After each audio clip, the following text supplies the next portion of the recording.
નમસ્કાર મિત્રો, ઇલા જયસ્વાસ કિચનમાં તમારું સ્વાગત છે। આજે આપણે શીખીશું સરસ મજાના મમરાના પૌવા બનાવવાની રેસીપી। આ પૌવા એકદમ ટેસ્ટી હોય છે અને ઝડપથી બની જાય છે। તો ચાલો આપણે શરૂ કરીએ। તો તેના માટે મેં અહીં લીધા છે 3 કપ મમરા,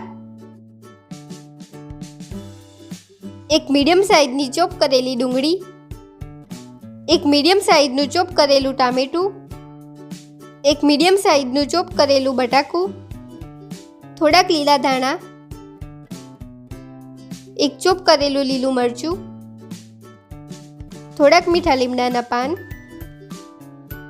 1 ટેબલસ્પૂન લીંબુનો રસ, 1/4 કપ કાચા સિંગદાણા, હાફ ટીસ્પૂન હળદર, હાફ ટીસ્પૂન લાલ દળેલું મરચું, સ્વાદ પ્રમાણે મીઠું, 1 ટીસ્પૂન રાઈ,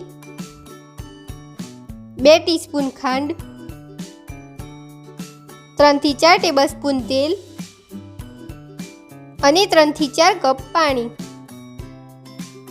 સૌથી પહેલા આપણે મમરાને એક બાઉલમાં લઈશું। તેમાં પાણી નાખીશું।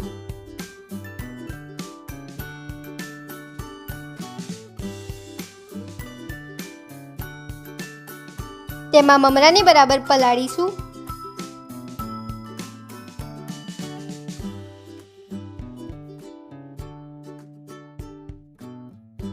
પછી મમરાને આ રીતે નીચોવીને મોટી ગળણીમાં મૂકીશું, જેથી વધેલું પાણી પણ નીતરી જાય।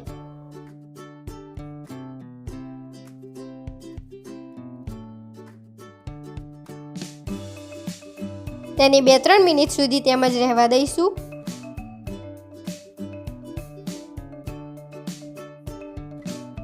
બે થી 3 મિનિટ થઈ ગઈ છે। હવે આપણે ગેસ પર એક કઢાઈ મૂકીશું। તેમાં તેલ ગરમ કરવા માટે નાખીશું।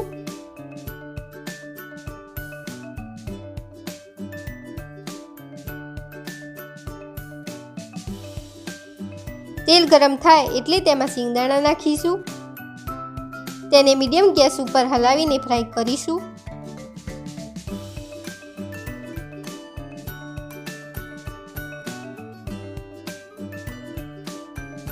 સિંગદાણા બરાબર ફ્રાય થઈ ગયા છે। હવે તેને બહાર કાઢી લઈશું।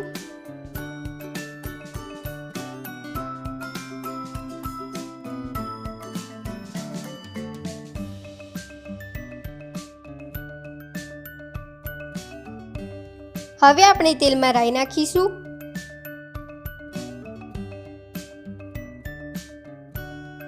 ચોપ કરેલા લીલા મરચાં નાખીશું। મીઠા લીમડાના પાન નાખીશું। તેને હલાવીને ફ્રાય કરીશું।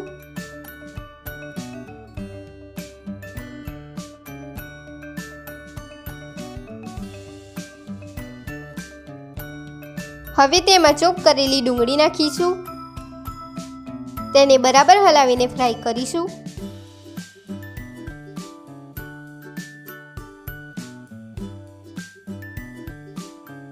હવે તેમાં ચોપ કરેલા બટાકા નાખીશું। તેને પણ બરાબર હલાવીને ફ્રાય કરીશું।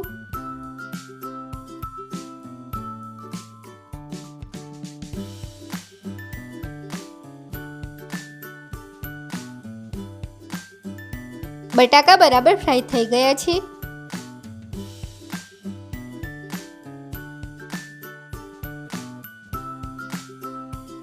હવે તેમાં આપણે ચોપ કરેલું ટામેટું નાખીશું।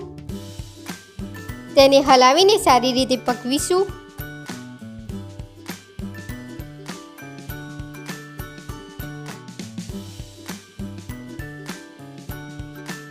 હવે તેમાં લાલ દળેલું મરચું નાખીશું। હળદર નાખીશું।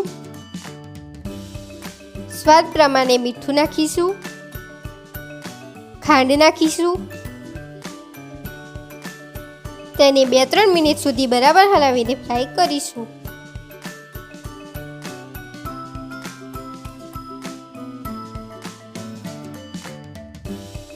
હવે તેમાં પલાળેલા મમરા નાખીશું। તેને સારી રીતે મિક્સ કરી લઈશું।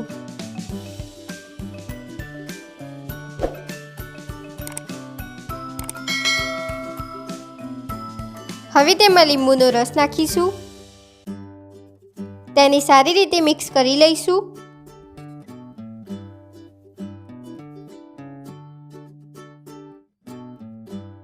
હવે તેમાં ફ્રાય કરેલા સિંગદાણા નાખીશું. ચોપ કરેલા લીલા ધાણા નાખીશું અને સારી રીતે મિક્સ કરી લઈશું.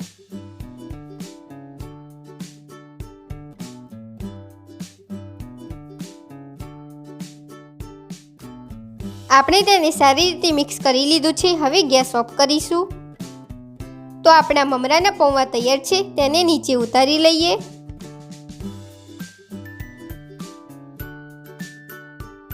આપણા એકદમ ટેસ્ટી મમરાના પૌવા સર્વ કરવા માટે તૈયાર છે. આ મમરાના પૌવા ઘરે બનાવીને ટ્રાય કરી જુઓ અને તમારા અનુભવો અમારી સાથે શેર કરો. આવી સરસ મજાની વાનગીઓ લઈને ફરી મળીશું મિત્રો. ધન્યવાદ.